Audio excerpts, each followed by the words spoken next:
All right, guys, what's going on? Joe McCall, the Real Estate Investing Mastery Podcast.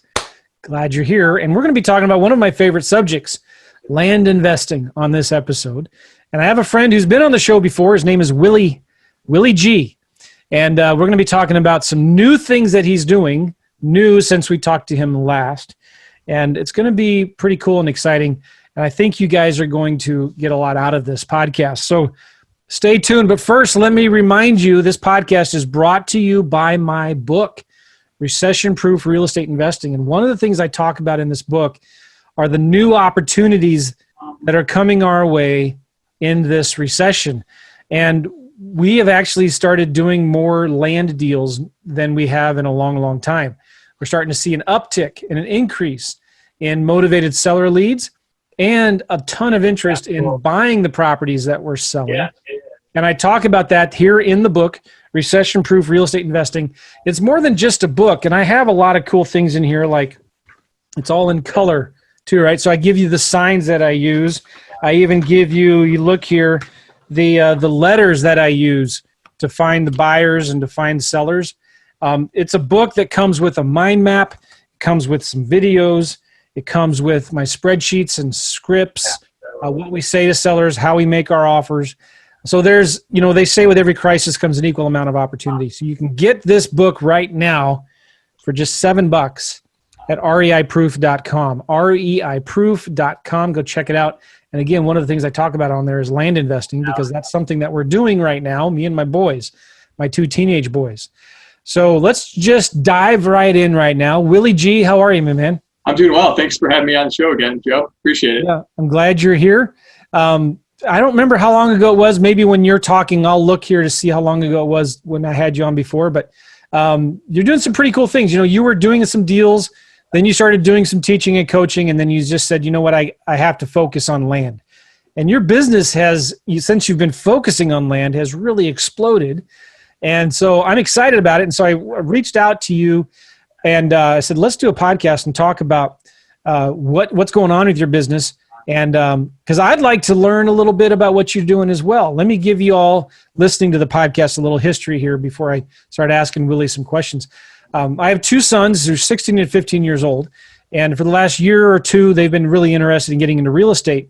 One of the challenges with creative types of deals that we like to do, lease options or something, it's a little hard for a teenager, and maybe I'm underestimating them, but to really understand and explain and negotiate with sellers these creative types of deals, right?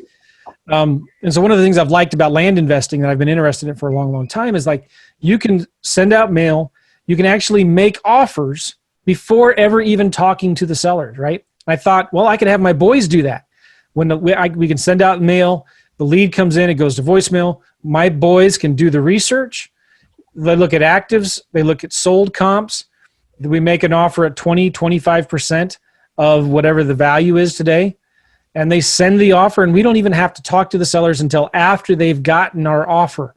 And we make these offers ridiculously low. It doesn't matter almost whether we make a mistake or not.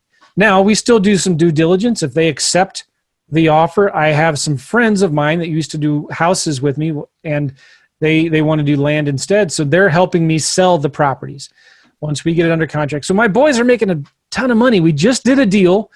We bought it for 10 grand. We sold it for 33. And after I get reimbursed because I pay them an hourly wage, I get reimbursed that labor I pay them. I get reimbursed my direct mail.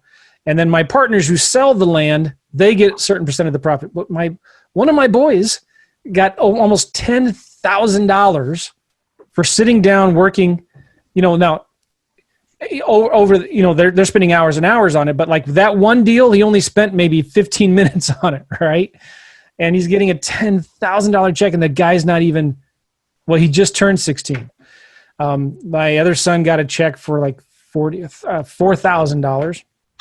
And we've got we've got 8 properties right now under contract that we are starting to market and advertise. 2 of those 8, we're already advertising.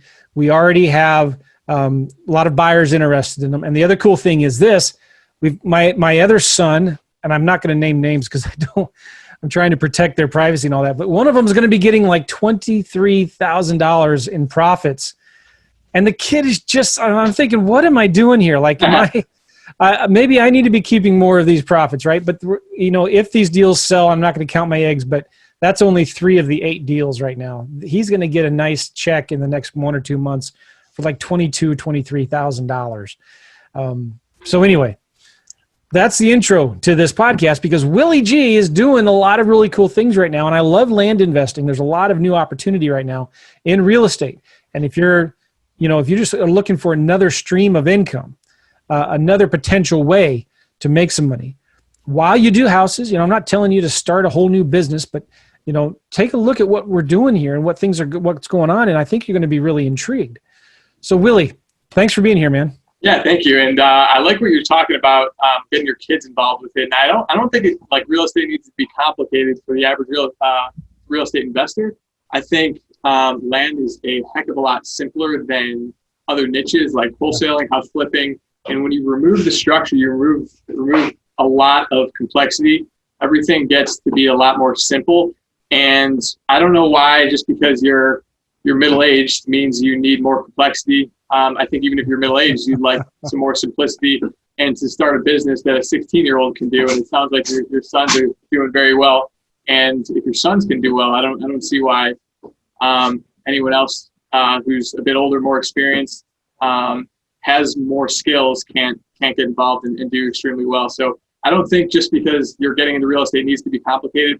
And you should start in a niche that is so easy that a 16-year-old can make a $23,000 check or something along those lines. So I think it's great what you're doing with your kids. Well, it's funny too, because they're getting ready to they're studying for the college prep. They're taking college prep classes for the tests, ACT, SAT, or whatever. And you can't even take them right now anyway, but sometimes I get annoyed. Like, do you really want to go to college, or are we forcing you to go to college, or like, is it even necessary? And why do we have to take these stupid tests that are just pointless? So anyway, I kind of have to fix my little crummy attitude a little bit and stop complaining and whining. But man, these boys, even if they go to college, which I think they will, I hope they do, I don't know, but who cares?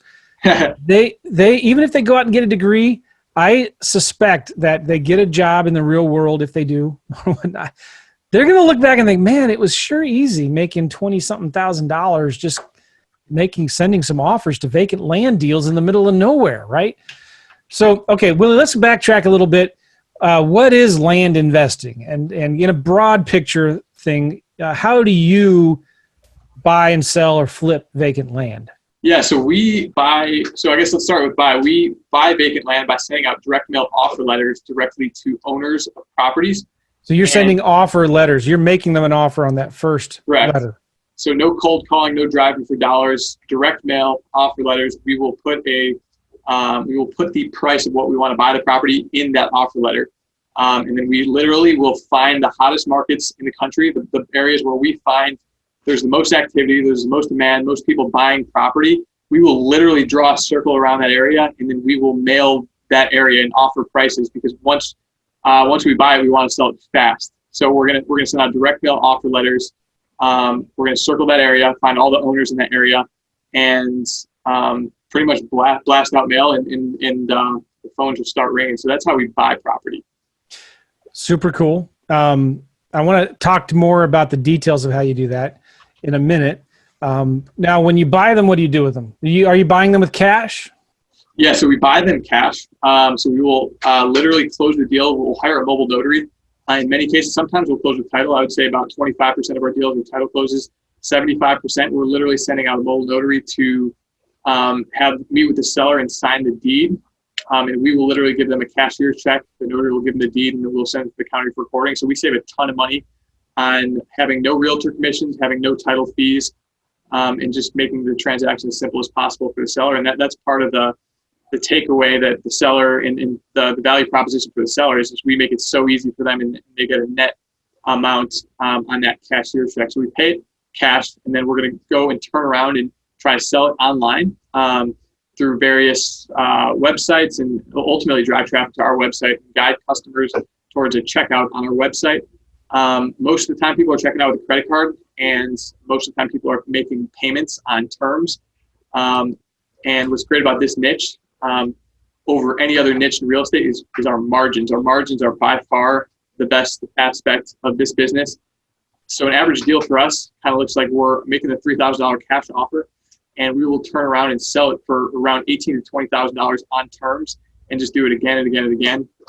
And the diligence process in the land niche is, it takes, I mean, you've done it, Joe. It takes all but, I mean, from our perspective, it takes, we pull up a property, throw it on data trees, the software that we use. We look at it and we say, okay, buy or pass. And then we'll send it to diligence. So it literally takes my business partner and I about 2 minutes to do our diligence on property. Maybe we'll pull up comps. If we know the area, we won't even pull up comps. So because the diligence process is so fast, you don't got to go on site to inspect the property. You don't have to worry about foundation issues. You don't have to worry about tenants squatting in properties or not making monthly rent payments. Because that diligence process is so fast, we're able to just do it again and again and again and again and really scale the thing. And so that the margins, like 85% margins, 83% margins is kind of where we stand.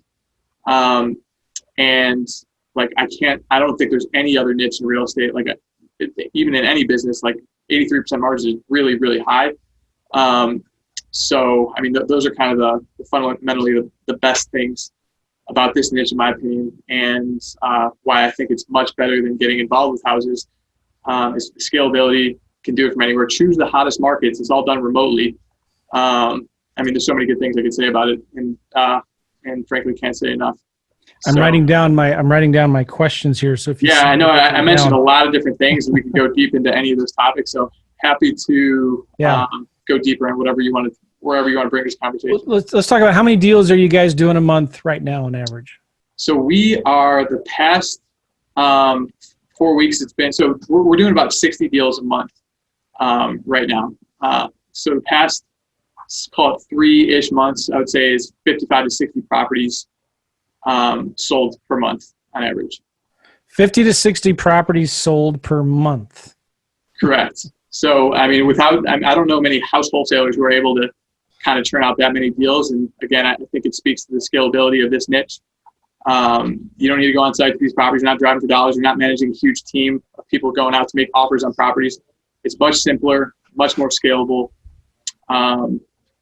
So yes, about 60 what is your retail, and then we'll sell some wholesale as well. Those are separate from our wholesale. What does your team look like? How many people do you have? So we have a fairly big team at this point. For 2.5 years, it was mostly myself and a VA. In the past year, so I've been doing this a little over 3.5 years at this point, and our team right now is about 20 people. Call it about 10 of them in the States and 10 of them abroad in the Philippines. So we have, I mean, I could break it down to you. We've got 2 transaction coordinators out here in our Chicago office, or over in that room right there. We've got a sales guy, customer relationship guy out here in Chicago. My business partner and I are out here in Chicago. And then we've got, call it 5 or 6 other salespeople in the States. We've got a marketing team in the States. And then we've got an army of help abroad who's doing all of our diligence, all our property postings, doing everything, doing all the paperwork, managing logistics and closings. And each person out here in our office here has a direct virtual assistant help who makes their job easier by handling all of their effectively grunt work, whether that's calling sellers on the buy side or talking to buyers, making sure we're collecting payments on time to manage billing. And so we've structured it so we've got a lot of help to assist our workers in the States. Okay, cool. Let's talk about you're buying these lots. You're sending out blind offers. What % of value are you buying these properties? What kind of discounts are you looking for? So we typically look for call it 80 to 80% discount, 80 to 85% discount, and so call it closer to 80. So we'll probably pick it up at 20 to 25 cents in the dollar. And we'll throw it on a cash price, on a cash basis at close to retail. And then our margins come because largely because of owner financing, because we're able to offer people effectively owner finance loans. So our margins come out to be quite a bit bigger than what they would be if we were self-cash. So that's kind of where the 80 to 85% margin comes from. So what percent of your deals do you sell with owner financing? What percent do you sell for cash? So at this point, I would say it's probably 90% owner finance. Cool. So around there. So we largely focus on that. That's where we've found that, like, so there's a big universe of buyers, small universe of buyers who are able to pay cash. Yeah. In kind of the niche that we're focused in. And so by like offering easy terms and really funneling them to our site and doing all those things, we are able to sell a lot more property. So we really, there's a million ways you could do this niche. You could do only cash deals. You could focus on higher end. You could focus on lower end cash deals. You could focus on different ranges in different markets for owner financing. What we've chosen to focus on, what we've found to be very scalable, is offering owner financing to individuals who want to buy cash in the outskirts for lots on the outskirts of towns. Okay, cool. When you're buying a property, what determines whether you're closed with a title company or not? Are you doing you're doing your own due diligence? Is it a certain price point or a certain size? Yeah, it's generally higher price deals. Anything like 10 grand or higher, we'll outsource to a title company. If it's under 10 grand, we'll most likely close it ourselves. So it's, I'd say that's kind of the range. Certainly something we're looking to sell north of 30,000 and we want cash in it, we're gonna hire that out to a title company. Yeah. Okay, cool. You're selling these with owner financing. So give us a typical deal that you guys do. It's worth what? You buy it for what? And you sell it for what? So a typical deal for the owner finance is buy for literally $3,000 and sell for, I would say, call it 18 to 20,000 on. So it's probably worth 18 to, it's probably worth 20. So we'll probably put it on the market cash basis of 14, 15,000. And then the terms come out to be a little bit higher because they're paying over a period of 5, 6, 7 years. So when you advertise it, are you advertising it for two prices, one cash price and one owner financing price? Correct. So there's two different prices. Okay. Why do you do that? Why not just advertise it for one price, owner financing? Because that's what you want to do anyway with these, it sounds like. Yeah, honestly, I'm not adverse to doing that, just largely because 90+% of our deals are sold through owner finance. I don't think it would be a bad idea to just offer one price and just totally ignore the cash price. If they want to make a deal, just give us a call and we'll make a deal on the cash price. But so I'm not adverse to that. I'm not. We just haven't been doing it that way. Okay, so talk about some of your.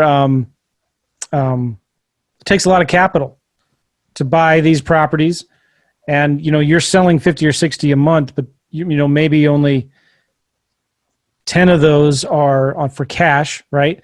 Are you guys using your own money? Are you, did you bring on private investors to get the capital to acquire these properties? So yeah, for a while I was just using my own capital for, call it 2.5 years.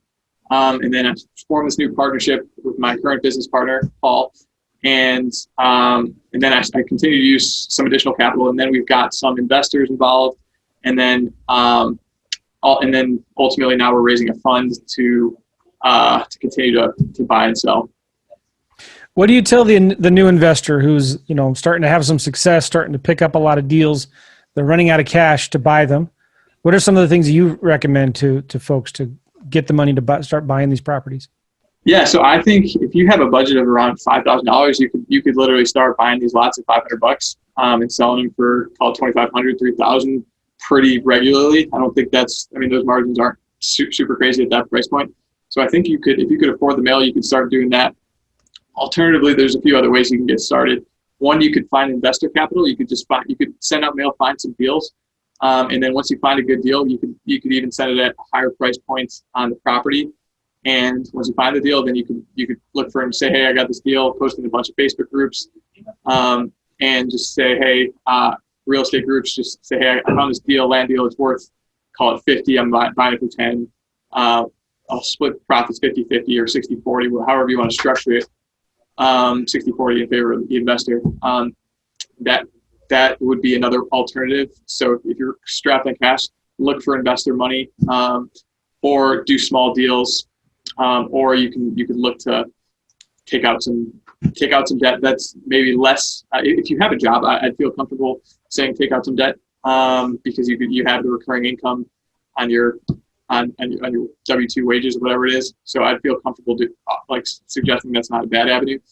Don't over lever yourself, but I think those are a few different ways to do it.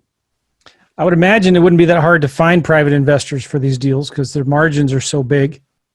Yeah, you could also double close on deals, so you could get a property under contract. Just in the contract, and one that we have available is it provides 6 months diligence period, so you've got 6 months to close, and it provides marketable, equitable title while you have that contract. Yeah. And so if you have it, you can start marketing it. Once you find a buyer, then that's really easy to double close on, because you've already got the buyer. You have it under contract at X price. There's spread in between there, and you can entice any investor to put up capital for call it 2 weeks or whatever to close the deal, or even just do a double close and close the same day. Yeah, nice. We've done that sometimes. Most of our deals I'll use my own money. We'll buy it. We sell most of all of our deals for cash, so get the cash back right away. It turns pretty quickly. What's the average size lot that you're looking for, and where are you looking for lots? Talk about is it within an hour or two from the city, or infill lots, more rural and vacant, the better? Yeah, so we'll buy anywhere. So we'll buy anything from as little as 5,000 square feet. We try not to buy anything smaller than that. Up until, I don't really buy anything above 40 acres just because, we like the sweet spot of above 5,000 square feet, less than 40 acres or less. It doesn't really matter to us. The only thing that matters is the data and understanding where there's a lot of activity, where there's a lot of sales happening. And if there's a good market within our price point that kind of fits what we're looking for, we'll buy it. Doesn't matter if it's outside of a town. It doesn't matter if it's super rural. If there's a good market for there and we think we could sell it, we'll try to buy it there. Do you, so you'll do infill lots in small towns? Yeah, definitely. We've hit plenty of infill lots for sure. I know some guys that focus just on that, and they buy these little tiny lots in these little tiny towns, and they've got tons of them on their website. And I'm thinking they've got to be buying these things for like $100, $500 max. So you're saying there's a market for that? You can actually sell these things? Yeah, absolutely. Infill lots for like $500. Yeah, there's some really, really cheap subdivision neighborhoods, so that doesn't surprise me at all. Whether or not you actually want to live there is a different question. There's a lot of empty subdivisions out there, many states, many counties, many cities, and some people had plans to build there, do things there, and then for whatever reason, people just stop building. Like you go to Arkansas, there's like empty subdivisions for days. You can pick up some really cheap lots over there. What about an empty lot in an older subdivision, homes that were built in the 40s or 50s? Yeah, Did you buy vacant lots there? Yeah, no, I would just, the only thing is I would just look at the data, make sure, check the market, make sure there's activity happening there, and if there's sales happening, then I have no issue. I'll buy some plots in Jupiter if there's some sale activity up there. Where are some of the places you like to go to find activity, find the data for, is it that investors or people are buying these vacant lots? Yeah, so we often use Zillow, we use LandWatch, we could use Redfin if the data is available there. Realtor.com has some data. We'll try to leverage whatever resources we can. Lands of America also has data. There's plenty of free sites out there with all this data available. You just gotta find it and leverage it, and then kind of choose those good markets. Are you looking for active listings or sold listings? I'm looking for both. So I will generally find markets with where there's a lot of cuts by looking at what's for sale. So if there's a subdivision with a lot of cuts, you'll be able to find on LandWatch where there's a lot of properties selling, and you can narrow that down by cities. Look at the cities in the states that have the most property for sale, and that'll give you an idea of whether or not there's a lot of cuts. And we'll use. What do you mean by cuts? There's a lot of cuts. Just different lots. Okay. subdivision has 3,000 quarter-acre lots, or something like that. You'll be able to find that pretty easily because there's going to be a lot of property for sale in that area. And then we'll leverage other sources, Redfin, Realtor, Zillow, just to see if there's some activity happening in there on the sale side. And we'll try to compare the for sale data with the sold data, and we'll choose our markets based on that way. Super cool. Some people are probably wondering, like, okay, you're making your offers at 20 cents on the dollar. Aren't you going to offend some people? Aren't you going to make them really mad? Like, how can you get away with that? Yeah. So I think with any niche in real estate, the main thing you're going to be doing is buying this kind of property. So in any niche in real estate, no matter how you're sourcing it, you might offend someone if you're making an offer on their property and they think it's worth more. So I don't think that's unique to this niche by any means. And so, I mean, if you're adverse to that, you're worried about people bugging you, we send all of our calls to a call service. It's called Pat Live. I'm sure you've heard of it. Other real estate niches use it. And they pretty much just answer the call. We give them a script and they say, hey, what county is this in? What property? What's the APN? What's the size? Are you accepting the offer? Are the taxes current? Are there any liens? That kind of thing. That funnels to us.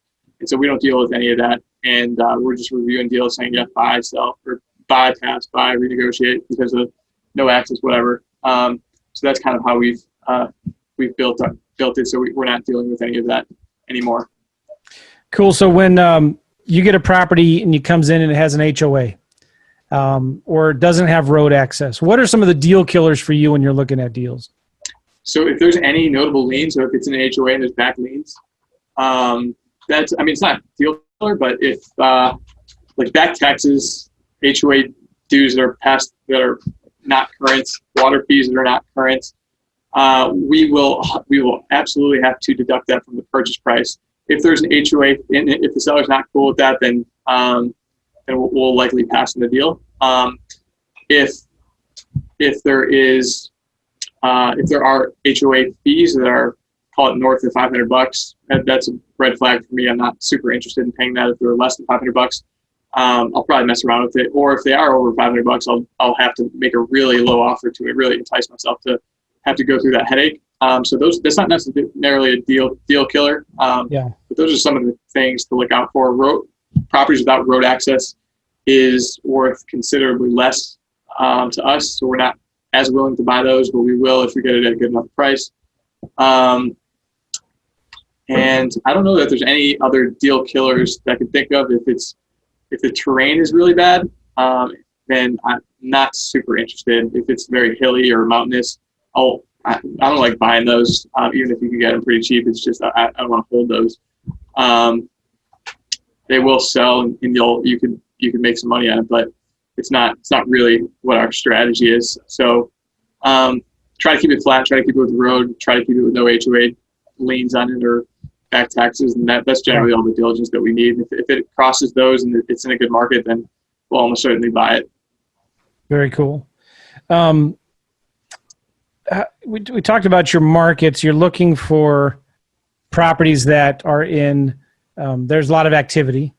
Are you still in, are you trying to be in an area where someone wants to go on vacations, or in the mountains, at the lakes, or are you buying closer to the city? Does it matter? So we buy in all of the above. So we'll buy out in the mountains, we'll buy in the desert, we'll buy in subdivisions, we'll buy next to houses, we'll buy ones with utilities, we'll buy some with not. So we've got a mixed bag. And so a lot of people don't like to buy, call it desert property, but if there's a good market for it and there's people buying it, we don't really discriminate against it. We'll take it, and as long as people are interested in moving on there, doing stuff with it, buying, speculating with the land, we'll do that. So we're not super picky about what the real estate actually looks like. We're more data centric, data focused, and that's kind of how we match the properties we buy. Well, would you pass on a deal that you bought for, like we passed on some deals where we're only going to make, if we sell it cash, we're only going to make like $2,000 or $3,000. And I know it sounds kind of lame, but we just like, it's not worth our time. Right. Yeah. So is there a deal that's like too small of a margin or profit that's just not worth your time, you pass on it? Yeah, so I don't think, I mean, we're past the point where we're buying stuff for 500 and selling it for 3,000. I would say, we're probably not going to do a deal unless we make, call it 7,000-8,000 anymore. 7,000 or 8,000 minimum profit. Yeah. I mean, we have so many leads in our database right now. We probably have like 200, 300 properties in our database right now that we could buy. So like, why mess with the bad properties? We're in a very powerful position to pick and choose whatever lots we want to buy. So good for you, man. What about how many offers do you send a week? That's a good question. I would say we've probably sent on average, call it 20,000 units over the past several months. So I'd say we're probably in that range. So about 10,000 a month. 2,500 offers a week. Sorry, we're probably sending out 4,000 to 5,000 a week. So call it like 20,000 a month has been 4,000 to 5,000 offers a week. Yeah, that's awesome. So we'll send out a lot of mail. I mean, right now it's like we'll probably send close to that this month because we're about to send out a big mailer.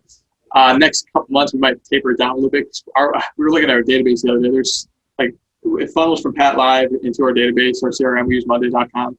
And I'll ask you more about that in a minute, but go ahead. Yeah. So we'll pick and choose. And like right now we've got like 20 different counties and like 200, 300 different properties in there that we could like tick, buy, tick, pass, buy.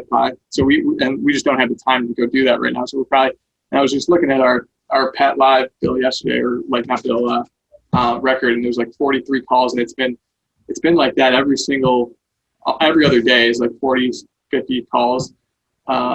So we're in that range, and so there's so many leads coming in right now. Like I don't see us continuing to send out 20,000 a month, but I mean we'll taper a little bit. But that we like sending out a lot of mail because then we're in a position of power and be able to choose not just between like 10, 15 deals, but like hundreds of deals, whatever we want. And we're trying to close 25, 30 properties a week.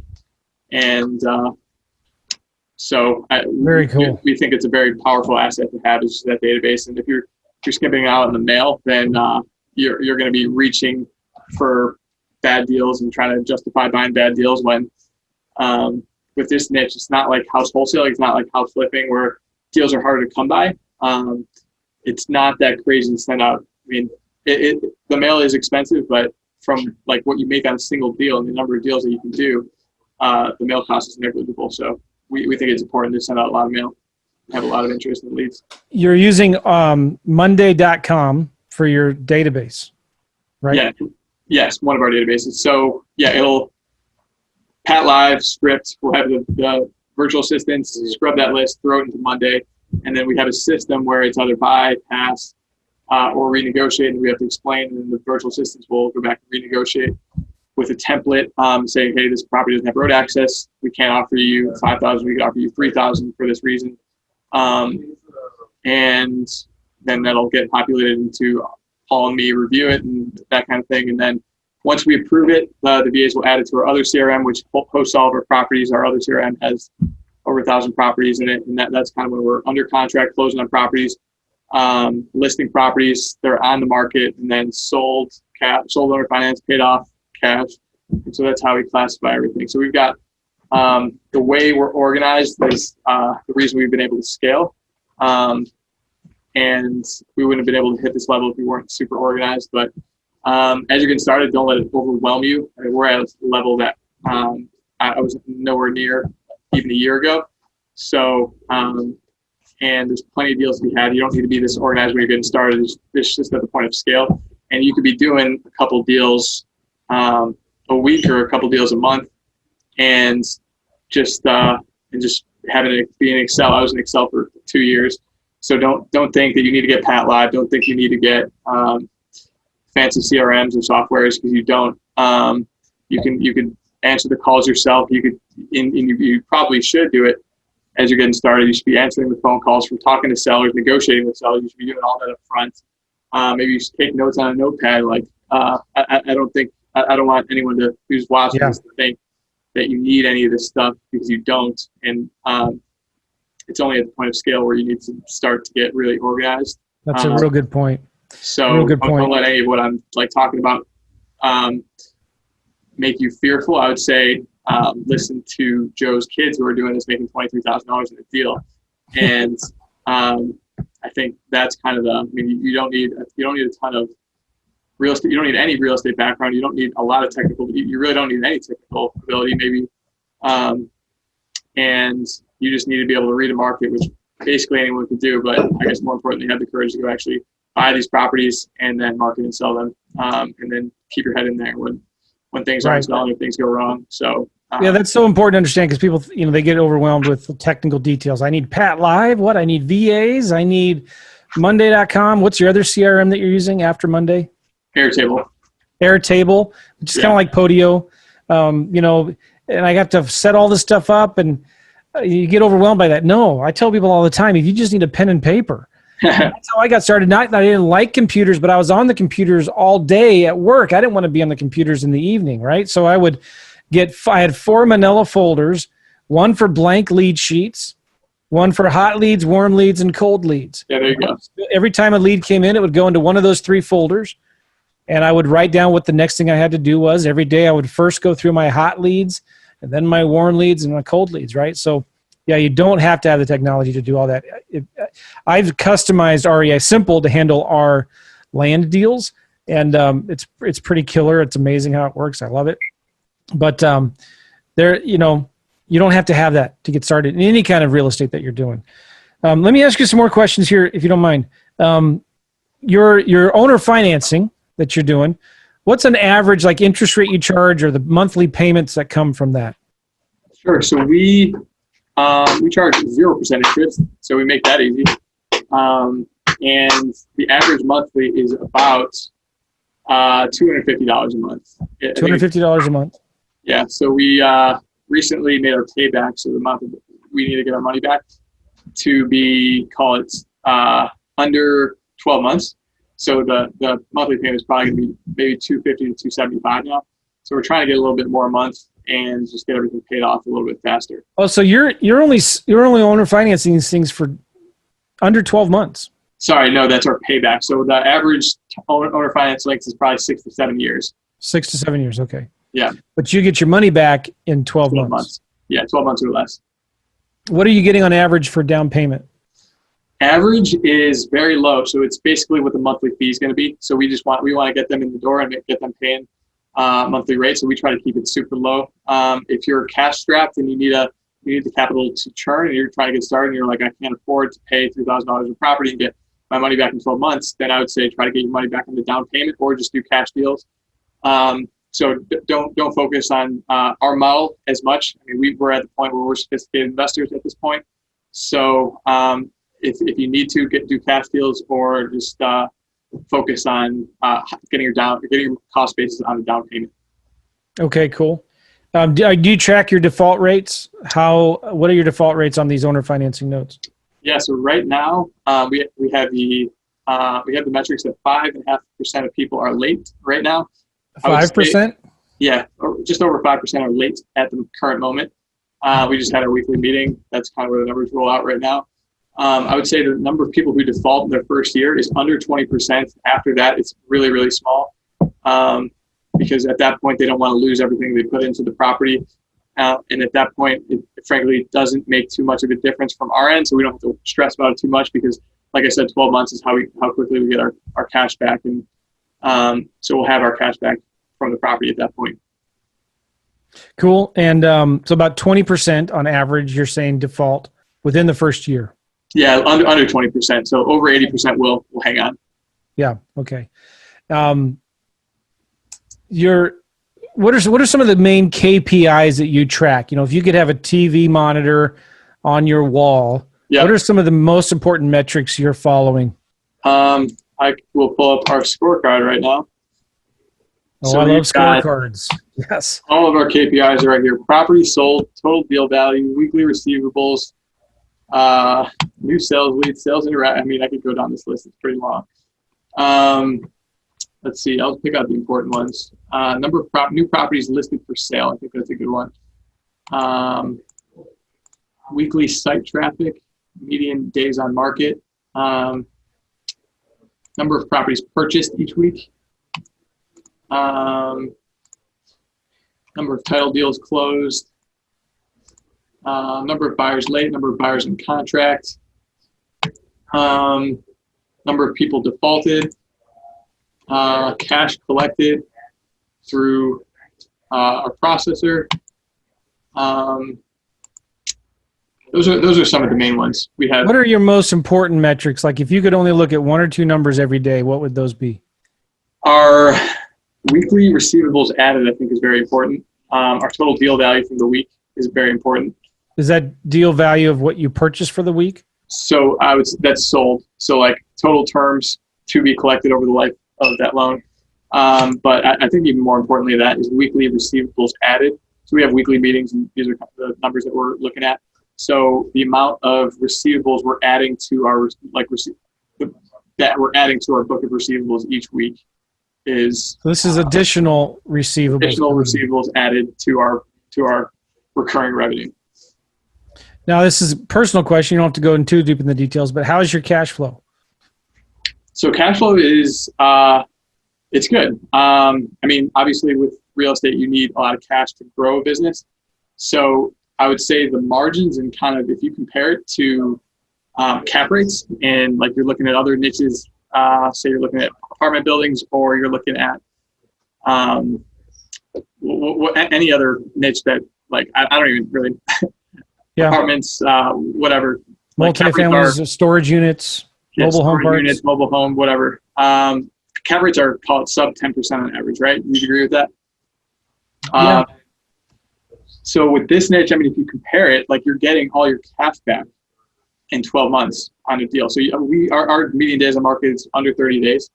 And so when we get our cash back under 12 months, so like you get 100% of your cash back on these deals within 12 months. So which is crazy. Like there is no other real estate model where you get 100% of your cash back in 12 months on average. Yeah. So your operating income divided by the purchase price of an apartment building, you're going to get your cash back in, call it, I don't even know, 20 years even sometimes. So this, you're getting it back in 1 year. So I would say cash flow compared to other real estate niches, it could not be better. So it's really, really good. And if you compare it to maybe some other niches like service businesses, it might not be as good, but compared to real estate, like cash flow is phenomenal. Yeah. What are some of your big revenue goals or your business goals? Where do you want to be this year in 5 years? So our goal is to hit over 10 million in deal value for the year. And we should not have any issue with that, I don't think. We're certainly on pace at this point. So, and beyond that, I mean, we just want to keep. I'm sorry, let me go back. Is that 10 million in incoming revenue, or is that 10 million, you want to own $10 million worth of real estate? So from the 12 months, having a deal value. So like the total term, like payments to be collected to be over 10 million. Okay. So, that's fantastic. So that's the goal. So we'll have a big book of receivables at the end of the year. So that's kind of the goal. And then beyond that is really to just grow it from there, continue raising money, continue buying, continue selling. And I don't see why we can't scale this to 50 in the next few years. So we'll just grow it from there. What do you see happening right now with the recession? How's that affecting you? And what are you predicting going forward past November, past the election? Yeah, so COVID has actually been in terms of a demand standpoint, it's been very good for business because people are looking to get out of cities and build and do things elsewhere. So we've actually seen an increased demand. We've had record months each month for the past several months. And we've gotten a lot of feedback from buyers that they're looking to buy because of looking to get away from areas, and got a lot of feedback from realtors saying they've never seen a hotter market in their careers, and they've been doing this 20, 30 years, some of them. So I think overwhelmingly, and we talk to investors all the time, everyone seems to be doing very, very well. So I would say this particular recession has turned out very well for us, given what people are looking to do now. So that is a positive for us. I think going forward. Next year, following years, I don't see why it wouldn't continue. I think people are going to continue to want space, move away from cities. People are fed up paying high prices for living in urban areas. People want to move out of LA, move out of New York, move out of Chicago, move out of Dallas, whatever. Find some locations where they can move and have some space and be able to breathe. So I think that's a trend that will continue. I think this niche is poised to continue to grow. So I don't see any reason it would stop. So I'm pretty optimistic. Willie, if you had $250,000 burning a hole in your pocket right now, if you had $250,000 in cash, would you use that money to go, and you wanted to invest it in a real estate asset? Would you go and, buy a multifamily? Would you buy a storage unit? Would you buy a couple duplexes free and clear? What would you do with that money? I would throw it in the cap rate that is 100% versus the cap rate of 6%. So I would throw land, it in, right? I would throw it into vacant land. Yeah. You wouldn't lend the money out and just be the bank? What margin are you going to get on that? You could get 12% yield. It's 8% yields. I'd rather get 100% yields and have recurring revenue over. That's just pure cash over the next six years after that. Yeah. Cool. So I think I'm very bullish in this niche. I'd clearly throw it all into land because you can't get the margin in land anywhere else in real estate. And so I would blow through that pretty fast and then look to raise some money and do it again and pay back investors and just keep the proceeds. It's interesting too. I talked to a guy, a friend of mine, who has been doing real estate doing vacant land investing since early 2000s. And I asked him, I said, when the recession hit last time in 08 and 09, what was the worst, the default rates? What were the lowest? How high did your default rates go? What was the worst? And he said it was about 35%. But remember this, he said, I owned all that land. It didn't matter. I didn't have a mortgage payment to pay, right? Yep. I didn't have utilities to pay. I had a little bit of taxes, but what's taxes on a 5-acre lot in the middle of nowhere, Arizona, right? Yep. So even if default rates go up, it's very unlikely that it'll get worse than 35%. Even if it got to 50% default rates, you own the land, right? Yeah, you own it. Everything that's gone in, they paid in, and there's no reason. No, I sleep very well at night. And even if that happens, okay, maybe you slow down your acquisitions. Maybe you kind of reduce some of your overhead and your staff and your marketing and all that. But like, you could, if you shut off everything today, Willie, and didn't buy any more properties, and you unfortunately had to let everybody go, how much cash flow would you be making for the next 4 or 5 years? Do you feel comfortable? You don't have to tell me that specific number, but would you feel pretty good about that? Yeah, no, we'd feel very, very comfortable. We'd have no issues. So like I said, I think the margins speak for themselves. So the business model is just so sound, and I think there's one thing we didn't really talk about today is that like if people do default, it's not really like any skin off your back. It's no issue because I've over the course of the last, call it 3.5 years since I've been doing this, I've probably had 40 to 50 people defaults. I've resold basically every single one of those properties, and I've had incurred zero cost of foreclosure, zero legal expenses on reselling it. The one situation I had to haul off a trailer. It cost me $1,000. So $1,000 out of call it 40-ish people who've defaulted. They've made payments of call it north of 50 grand. So they paid in 50 grand or more. And I've had $1,000 in cost and resold every single one of them. And the large majority of people are still making payments. Hundreds and hundreds of people are still making payments. It's the business model is so sound under any angle that you look at it. So I think what you're kind of talking about, this worst case scenario, it's not so bad. So when you finance somebody who's buying your property, do you give them the deed, or is it like a contract for deed, a land contract? Land contract. Okay. For the large majority of them. Cool. Now you partnered recently with a friend named Paul. Right. He was a big an e-commerce guy, wasn't he? Yeah, he had an Amazon business which was doing really well, right?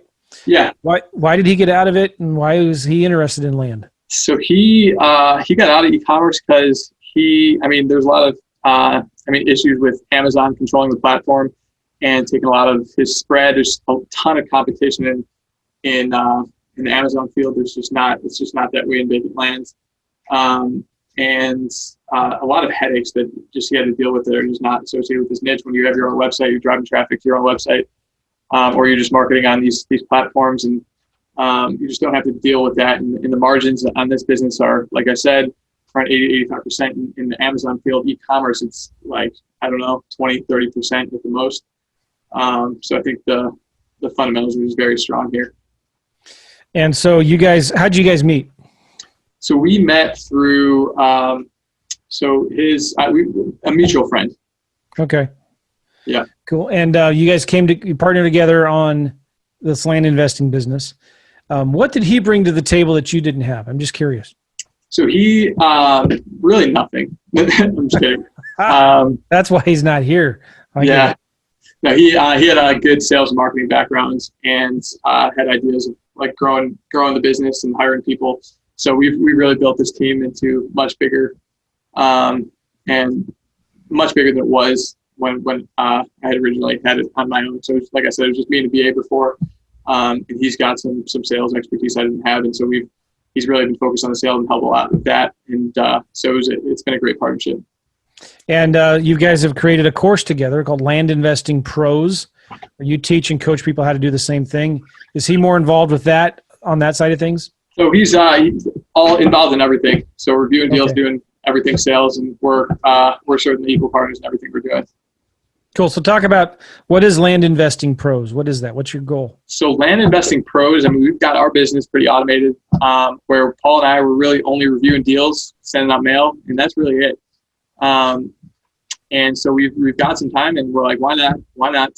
It'll be pretty easy to teach people kind of how we've done it, because I've gone through a number of different courses when I got started, and a lot of them frankly lacked some of the strategy that we now have today. And we're doing things a lot differently, in particular choosing hot markets and marketing and selling property really, really, really well and differently than anybody else.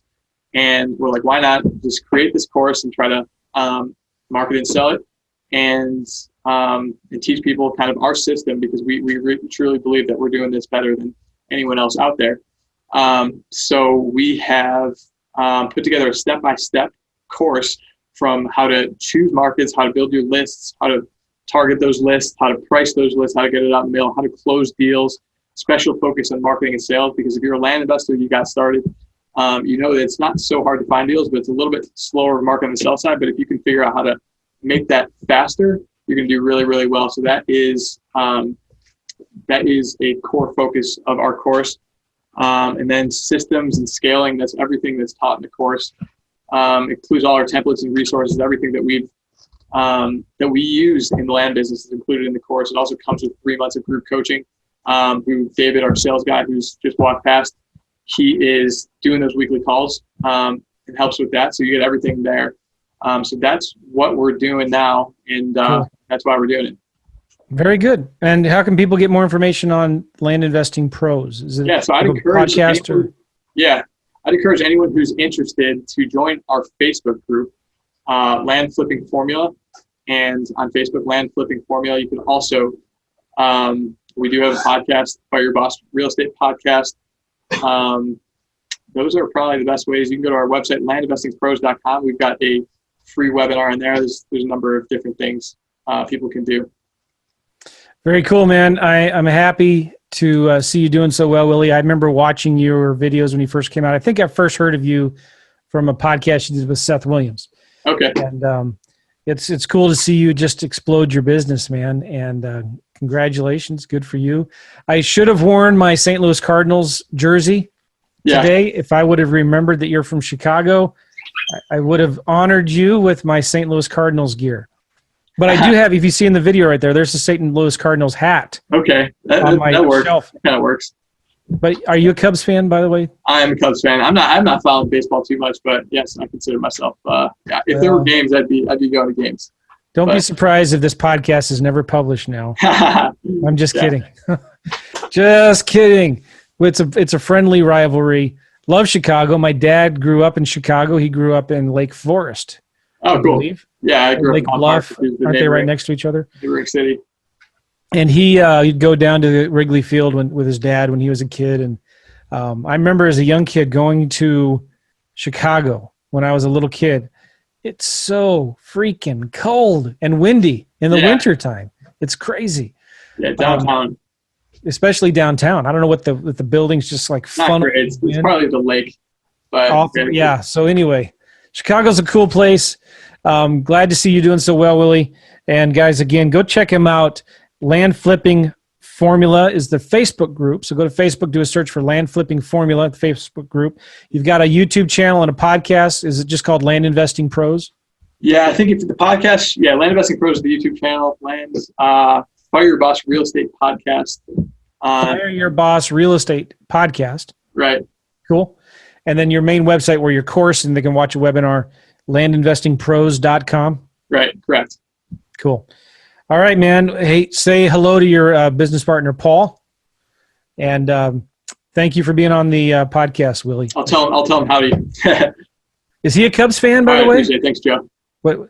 I don't. Is he a Cubs fan? I think he probably is. Yeah. Dang it. All right. Oh, makes it even worse. All right, Willie. See you later, man. Hey, guys, go check out. You can get all the links that we talked about on this podcast, the transcript even of this podcast, and all the links and everything. You can get it at the podcast website, realestateinvestingmastery.com, realestateinvestingmastery.com, or you can just go to reimpodcast.com, I believe. That still works. Don't know. But you can get all the show notes, the transcripts, the links that we talked about here, and even see a video. If you're listening to this on audio, you can see the video of us there as well. Thanks, Willie. We'll see you guys later. Take care. Thanks, Joe. Bye-bye.